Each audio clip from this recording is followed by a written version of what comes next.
Next topic है आपका internal audit. Internal audit जो है इंटरनल कंट्रोल का पार्ट है और इंटरनल ऑडिट मैं आपको पहले भी समझा चुकी हूँ। कहते हैं जितने भी इंस्टीट्यूशन और कंपनी है वो टाइम टू टाइम ऑडिटिंग करना चाहती है जिसे इंटरनल ऑडिट कहा जाता है, बट उसके लिए अपने ही एम्प्लॉयज़ में से एक पर्सन को एज एन ऑडिटर अपॉइंट किया जाता है। जैसे सभी एम्प्लॉयज़ को सैलरी दी जाती है, उस एक इंडिविजुअल पर्सन को भी उसी तरह से ही ट्रीट किया जाता है, उसी तरह से ही सैलरी दी जाती है।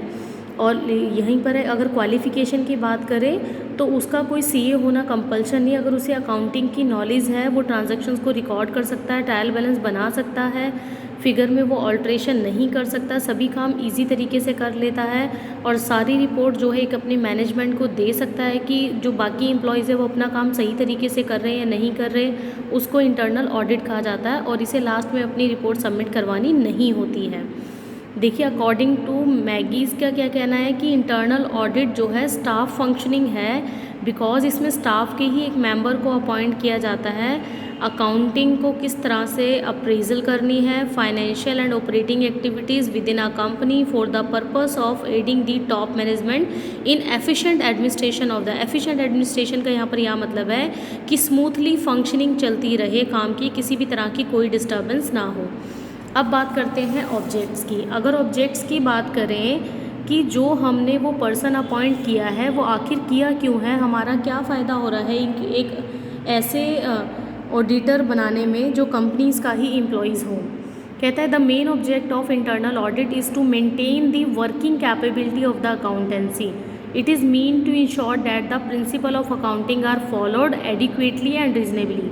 वो जो पर्सन है वो ये चेक करता है कि कंपनीज़ ने जो सभी एम्प्लॉयज़ के लिए रूल रेगुलेशन प्रिंसिपल्स बनाए गए हैं, क्या सभी जो एम्प्लॉयज़ हैं वो सही तरीके से काम कर रहे हैं या नहीं कर रहे हैं, कोई रूल या लॉ के अगेंस्ट तो काम नहीं कर रहा है। तो अपनी रिस्पॉन्सिबिलिटी को समझते हुए उस पर्सन को अपॉइंट कर दिया जाता है किस ऑब्जेक्ट्स के नंबर 1 ये एग्जामाइन करने के लिए कि जितनी भी बुक्स ऑफ अकाउंट है वो जितनों जो जो रिस्पॉन्सिबिलिटी ले रखे हैं वो अपना काम सही तरीके से कर रहे हैं या नहीं। फिर ये फाइंड आउट करने के लिए कि बुक्स ऑफ अकाउंट्स को चेक करते हुए किसी भी तरह के कोई एरर्स और फ्रॉड्स तो नहीं है और जितनी भी ट्रांजैक्शन है उनको कैरी फॉरवर्ड कर दिया है कि नहीं as per rule and principles के according.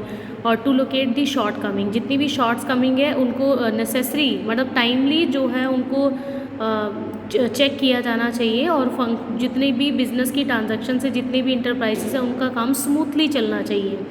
To keep an eye on the performance of the employees. वो जो एम्प्लॉयज़ है जो एज एन अकाउंटेंट अपॉइंट कर रखा है वो हर एक एम्प्लॉयज़ की परफॉर्मेंस को ध्यान में रखता है और सारी रिपोर्ट जाके मैनेजर को सबमिट कराता है। रिपोर्ट सबमिट कराने का मतलब ये नहीं है सिर्फ वहाँ पर ये है कि वो ये बताने जाता है कि भाई जितने भी एम्प्लॉयज़ हैं वो कंपनीज़ के रूल के अगेंस्ट तो काम नहीं कर रहे हैं, सभी अपने रूल रेगुलेशन प्रिंसिपल के अकॉर्डिंग चल रहे हैं नहीं चल रहे हैं। क्योंकि मैं पहले ही बता चुकी हूँ कि अकाउंटिंग की जो ऑडिटिंग अकाउंट्स को जो चेक करने का काम है, टैली करने का काम है, वो रिपोर्ट उसे सबमिट नहीं करवानी है। उसको सिर्फ ये देखना है कि किसी भी तरह की एरर्स और फ्रॉड्स नहीं होने चाहिए। अब आता है कि इम्पॉर्टेंस क्या है। इम्पॉर्टेंस भी कुछ कुछ मिलता हुआ ऑब्जेक्टिव्स के बिहाफ पर ही है। कहता है कि क्या प्लस पॉइंट है इंटरनल ऑडिट करने के उस पर्सन को अगर आप अपॉइंट कर रहे हो तो सबसे पहले वो इंडिपेंडेंट होना चाहिए। अगर इंडिपेंडेंट होगा तो वो अपना काम सही तरीके से करेगा, अनबायस्ड वे से करेगा। दूसरी बात कि ओवरऑल परफॉर्मेंस को चेकआउट करने के लिए ऐसा किया जाता है। और अगर वेरीफाई करते हो किसी भी तरह की कोई प्रॉब्लम्स है तो टाइमली उनको सॉल्यूशन देना, सुजेशन देना, ये सब काम भी उसी एम्प्लॉयज़ का होता है जिसको सैलरी दी जा रही है। वो एज ए गार्ड काम कर रहा है, उसकी रिस्पॉन्सिबिलिटीज़ है कि कंपनीज़ के एम्प्लॉयज़ सही तरीके से काम करें। जिस डिपार्टमेंट ने जिस एम्प्लॉयज़ को जिस काम के लिए लगाया हुआ है वो अपना काम सही तरीके से करना चाहिए।